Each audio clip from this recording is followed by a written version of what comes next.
So you bought a house a few years back, you have a great interest rate, and you think you might have hundreds of thousands of dollars of equity, of unused money sitting in your home, and you're thinking you might want to use it? If so, you're in the right place. Today I'm going to explain what a HELOC is, how it works, how much it costs, how much money you can get out of your house, and more. By the end of this video, you'll be a HELOC expert. Let's go.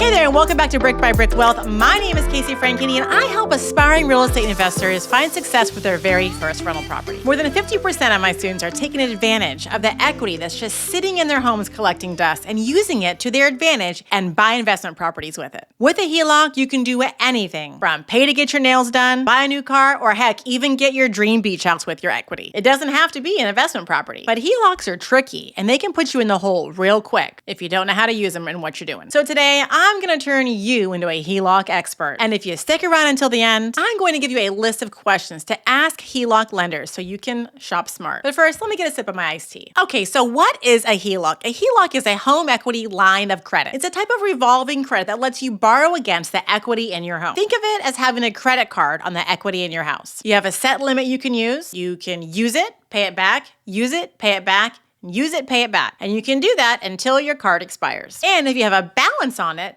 at your expiration date, can't use your card anymore and just have to start paying it back. We'll go into more detail a little bit later on exactly what this is and how it works. So when does using a HELOC actually make sense? Well, there's a few smart ways to use it and a few not so smart ways. One of the most common reasons people take HELOCs out on their home are for their primary home's improvements. Maybe you want to remodel your kitchen, do an add-on, convert a garage, add a new bathroom, finish the basement, do things that actually increase your home's value. Well, that's a solid use because you're investing back into your property, and that's really what HELOCs were formed to do. Now, I'm a real estate investor, and my favorite way to use a HELOC is to have that money make more money for me. Let's say you want to buy a rental property, but you don't have enough cash in your bank account to use for a down payment. Well, you can write a check for the down payment on that rental property from the equity in your primary home. It's brilliant, and I help people with this strategy every single day. So if using a HELOC to invest in rental properties is something that you've been thinking about doing, you'll want to watch the video on beginner real estate investing, the secrets that build $1 million empires. I'm going to link that for you in the description below. But even if you don't plan on buying a rental property, it's still a good idea, in my opinion, to have a HELOC for emergencies. You can use it as a backup if you lose your job, break a leg, or your spouse dies and you have to pay medical bills. Investors use it not only to put money down on their rental property, but also to use it as an emergency fund in case they have any big unexpected repairs, like they need a new roof or a new main drain line. All those things could be expensive. Some people also use a HELOC for debt consolidation. If you're sitting on high interest credit card debt, rolling it into a lower interest home equity line of credit could save you thousands of dollars. But, and this is a big but, if you do this, you have to be disciplined about paying it off. Otherwise, you're just moving debt around and not actually solving the problem. Now, what's not a good idea to use your HELOC on? Vacations, new cars, or anything that doesn't make you money. Remember, this is a secured debt, so you have to pay it back or they're going to take your home from you. Now, before you go out and get yourself a HELOC, you have to know this. There are different types of HELOCs. There are two main types, and they are drastically different in how you pay them. The first one is a variable rate HELOC, and this one is the most common. The interest rate is not fixed, meaning it can go up or down, and it does go up or down based on market conditions. Usually, the interest rate is tied to a prime rate, and the lender adds a margin, and that's what they're getting for getting you the HELOC. For example, if the prime rate is 6 and there's a margin of 1%, they would tell you that your HELOC interest rate is 7%. But if the prime rate jumps to 8%, your HELOC is now 9%, which means higher payments. So the other question you need to know the answer to is, how often are they changing the variable interest rate? Are you getting a new HELOC bill every month or every quarter? Variable rate HELOCs are really good when interest rates are low, especially if you don't plan on keeping a balance for very long. Because if rates start climbing, your payments will go up quickly. The other type of HELOC is a fixed rate HELOC, and those are my favorites because I'm not a big risk taker. I don't like surprises, especially when it comes to investing in real estate. And I want to make sure that my investment is making me money. So if I'm using my HELOC for a down payment on a rental property and my interest rate is variable, sometimes my property might be losing money. That's why I would choose a fixed rate HELOC if I were going to buy an investment property with the funds. Some lenders give you an option to lock your rate and some don't. When you have a fixed interest rate HELOC, you will know what your monthly payment is every single month. So if you are using it to buy an investment, you know your investment will stay profitable. Now, if I've lost you, come back to me because this next part is important and I've seen people make this mistake before. People make the mistake of confusing the difference between a HELOC and a lock. Home equity line of credit and line of credit. They are two completely different things. A HELOC, home equity line of credit, is secured debt backed by the collateral of your house. So if you don't pay it back, they're taking your house. A line of credit is a personal line of credit. It's an unsecured debt. It's not tied to your house, but lines of credit, or LOCs, come with higher interest rates. So if a lender is offering you a personal line of credit, it is not the same thing as a HELOC. Always double check that you're getting the right loan. Another confusing term is the home equity loan. There's a home equity line of credit and a home equity loan.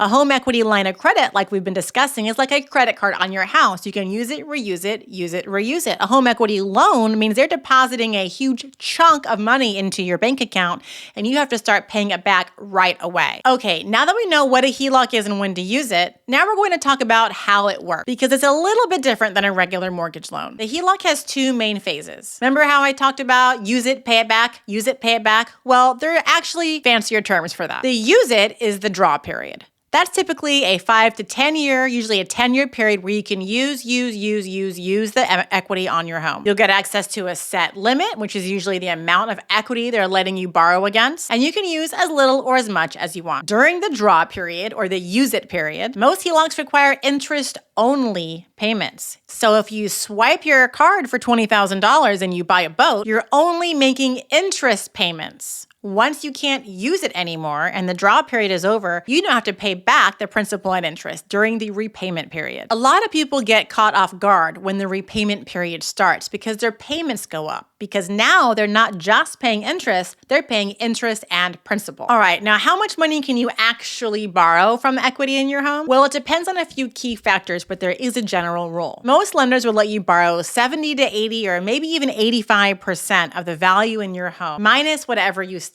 owe. Some lenders let you even borrow 90 or 95% of your total home's value. Some even let you borrow 100% of the value of your home or more if you're making direct improvements to that property that will increase that property's value once those improvements are completed. Let's do an example with some numbers. Let's say your home's value is $400,000, but you have a loan with a bank, and your current mortgage balance is $250,000. Let's say the lender will allow you to take out a total of 80% of the value of the home, and 80% of your home's value is $320,000. Your potential HELOC limit is $70,000. That's $320,000 minus what you already have out on your house with your first loan of $250,000. So with this example, you could essentially have a credit card on your house with $70,000 on it. Many of my students confuse a refinance with a HELOC. They are not at all the same thing. A HELOC is a separate loan. It's like a second loan on your house, and it's a whole other mortgage, and you keep your original mortgage. A refinance is when you get a completely brand new loan. If you want me to do a video on refinancing versus HELOCs, let me know in the comments below. It is a question I get asked often. Now, here's a pro tip. If you're looking to get a HELOC, you don't have to use the same bank that you already have your mortgage with. You can use any other bank. So how do you actually get a HELOC? It's a little different than getting your first mortgage, but it's pretty similar and it's very straightforward. Any bank, credit union, or online lender can help you get a HELOC on your property. So since anyone can give you a loan, it's a really good idea to shop around for the best rates and terms and not just go with the original lender who gave you the loan on your home. Some banks even offer promotional rates for new customers. Some of them are free. So checking out and getting a few quotes is definitely worth your time. Now, just like your regular mortgage, a HELOC lender is going to approve you the exact same way. They're going to do an appraisal on your home to find out how much it's worth. Now, the type of appraisal that they do could be different. They could do a desktop appraisal or an in-person appraisal. They'll want to check your credit score, and the better your credit score is, the better the interest rate you'll get. They'll check your debt to income ratio. So you have to requalify for your house kind of all over again. If you don't have a job, it's unlikely that you will get a loan for a HELOC. And you'll have to provide pay stubs and tax returns just like when you bought your house. Now, one thing you might be surprised at learning is that it doesn't have to take a full 4 weeks to get your HELOC approved. A lot of HELOCs can get your approval in 2 weeks. Now, it does depend on the lender, so expect anywhere from 2 to 6 weeks, and that's a question you can ask them when you're shopping. A lot of banks even have fast track approval processes. If you already have an account with them, they can fast track your HELOC and get you an approval sooner. Now, you might be wondering, how much does it actually cost to get a HELOC? Because getting a loan for a new home purchase can be pretty expensive. But funny enough, a lot of HELOCs are free to get. Yep,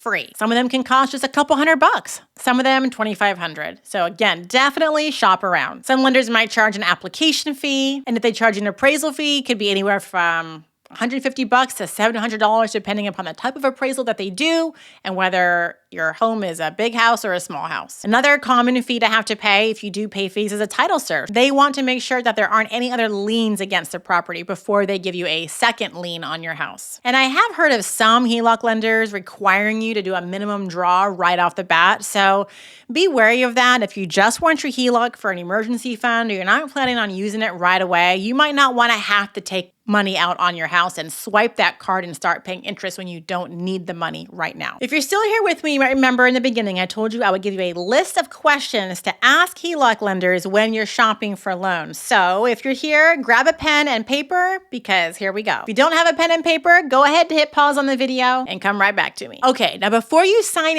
anything with a lender, you have to be sure to get all the knowledge that you need. Ask these questions because not all HELOCs are the same. And the last thing that you want is a bad deal on a HELOC because you didn't ask the right questions. First, ask about the interest rate and how it's structured. Most HELOCs have a variable rate, but what you really need to know is the margin. That's the extra percentage the bank adds on top of the prime rate. Some lenders offer better margins than others, so it's a good idea to compare. And while you're at it, ask if they have a fixed rate option as well. Some lenders allow you to fix a part of your loan, which can save you thousands of dollars. Next, you want to ask what it costs to set up the HELOC. Are there any application fees, appraisal fees, annual maintenance fees? Some banks waive them and some charge hundreds of dollars. Then ask what the draw period is and the repayment period. How long do you have to borrow this money? When does the repayment period start? And how long do you have to pay it back? And this is a big one. What's the minimum payment during the draw period? Some HELOCs only require interest only at first, but others might require a mix of interest and principal right off the bat. And you need to know this before you sign with them,